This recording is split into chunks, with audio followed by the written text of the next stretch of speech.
So, how should you train to build a lean, strong, and functionally fit body, capable of both experiencing active mountain adventures without looking like this, and have the energy to cover miles outdoors instead of just scrolling for miles on your phone?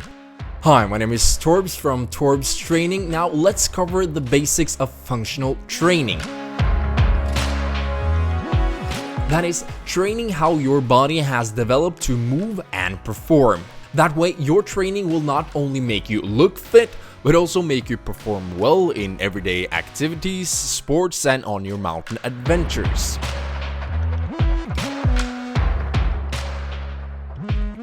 Further, the functional training approach I will explain in this video will also help you prevent developing unnatural aesthetics where certain visible muscles tend to get overdeveloped, often creating a poor posture that further leads to back and shoulder pain or getting injured like this.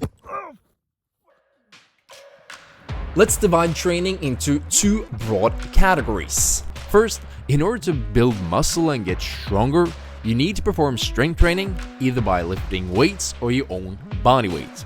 This will also help you hike faster and longer, prevent injuries, especially with a backpack. Secondly, in order to increase your metabolic rate, improve your stamina and your overall health, you need to engage in some kind of cardiovascular activity. This could be hiking, running, swimming, or biking. However, when it comes to training, most men choose one or the other. The lifters stick to only lifting weights until walking up the stairs take out all your breath, or muscle imbalances, reduced flexibility, and weak core muscles make shoulder and back pain seem normal. On the other side, the cardio camp goes running until their knees get injured and they have burned off all their muscles. But my friends, I'm here to talk about the promised land, a middle ground where only a few people will ever go. And that is taking a more holistic perspective where you train both for strength and endurance. A combination especially useful when going on outdoor adventures or doing various sports. With functional strength training, using the 7 movement patterns I will explain later, you combine both strength, conditioning, mobility, and core training, often in the same workout. That saves you both time and makes the workouts more fun. That way, most people, at least beginners, can get great results from only doing 3 workouts per week, lasting about 30 minutes each, if they follow the 2 principles in this video. Now, although there are thousands of different exercises and machines, there are only 7 movement patterns that reoccur. Each of your 7 movement patterns contain multiple exercises that trains the same muscles. The 7 movement patterns are: first, we have the forgotten art of squatting, training your quads, glutes, and calves. When most people think of this great functional movement pattern, they think of squats with a barbell on their back. Although this is definitely the most popular version, you could substitute it with front squat or goblet squat if you have low back pain or you're training at home. Secondly, we have the bend or hip hinge movement performed during a deadlift, training the entire back of your body. But do I recommend a conventional barbell deadlift as your go-to exercise for this movement pattern? Well, it depends. If you have the right technique, access to a barbell and no injuries, yes. If else, you can do Romanian deadlifts or kettlebell swings. But now my legs are getting tired, let's move on to the upper body. And here we start with the press movement. The press movement can be performed in 2 distinct directions. Horizontal presses, such as push-ups, involve pushing a weight out in front of your body, training your chest and triceps. And vertical presses, where you press something above your head, training your shoulders and triceps. Note, you can safely say that the horizontal press movement is being over-prioritized by many men. So make sure to do an equal amount of movement for pulling, Similar to the press movement, you have both horizontal and vertical pulling exercises. Vertical pulls such as chin-ups train your upper back, bicep, and forearms. It's a simple exercise that only requires your own body weight, but still, it's not easy. To even cope with a single rep, a good strength relative to your own body weight is required. So if you're not able to do pull-ups or have access to a pull-up bar, you can do horizontal pull exercises like rowing. Note, if these muscles are neither used or trained, you will over time end up with imbalances between the muscles in the back and the chest, leading to back pain, shoulder pain, and a poor posture.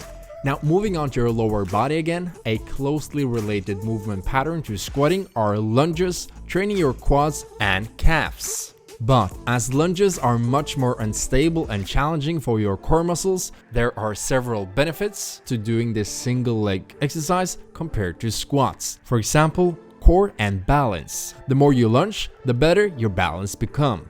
And this is very useful when hiking up steep terrain or stairs for that matter, without getting tired or falling. And if you suffer from back pain, I would definitely not neglect movement 6, rotation, strengthening your core. You even train your core when you're not rotating, like in a plank. But why didn't I illustrate a sit-up when talking about core training? Well, if you thought sit-ups and a visible six-pack were synonymous with strong core muscles, well, you're about to enter the matrix. The muscles that fall under the mythical category of core or core muscles are 5 deeper and lesser known muscles that work to activate and stabilize the spine. The core muscles are trained through exercises that challenge the back and the abdomen at the same time, while the visible six-pack muscles are trained when curling the upper body forward like in a sit-up, and then made visible at a low enough body fat percentage, which for most men is about 10%. And finally, since we are on the topic of weight loss, doing more of movement 7 is very helpful. Gait is nothing more than a fancy word for the movement used when you walk or run. Over the course of our lives, we humans spend more time walking than we spend training any other movement pattern. It can also be an important component of changing your body composition, and that even without changing into your exercise clothes. In fact, you will probably burn more calories during the course of a week by walking more than you will from exercising. So there you have it, the exact rep ranges and breakdown of all the exercises with different progressions are covered in other videos inside my programs available on torbstraining.com. But for now, remember that the only real way to get stronger, faster or better at anything is by following the principle called progressive overload.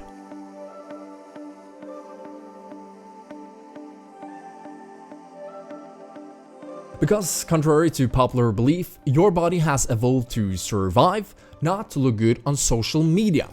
Your body will not build or preserve any more muscle, strength or endurance that it regards absolutely necessary based on the physical demands you give it.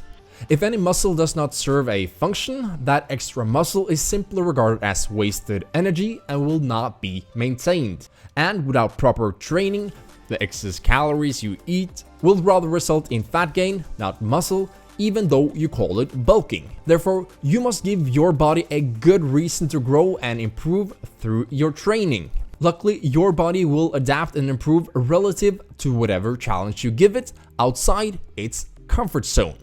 Therefore, make sure to keep track of your workouts and aim to gradually progress in terms of reps, weight, volume, difficulty, time, or distance each week. So depending on your experience level, you should aim to do minimum of 3 workouts per week, performing your 7 basic movement patterns 1 to 2% better each week. So there you have it. Make sure to like this video and subscribe to my channel, and I talk to you soon. Torbs.